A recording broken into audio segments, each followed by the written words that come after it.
மூவாதங்களையும் மறந்தார். வாயு தேவு விரிது அப்பு மெய் என்பது உடல். உடல் அண்டி பஞ்சபூரங்களை உள்ளடக்கி அந்த ஆண்டவனுக்கு அதை சிம்மாசனமாகவே அந்த இறைவனை அமரச் செய்து ஒரு 60 அடியின் அகலம் 70 அடி கவுக்கும் அக்கடியின் முடிகிறே அக்கடி கம்பத்தை நாட்டினார்.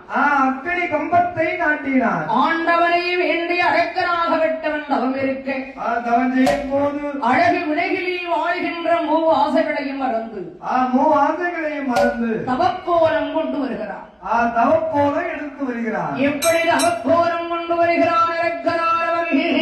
அரக்கனானவன் எப்படி தவக்கோலம் எடுத்து வருகிறான்?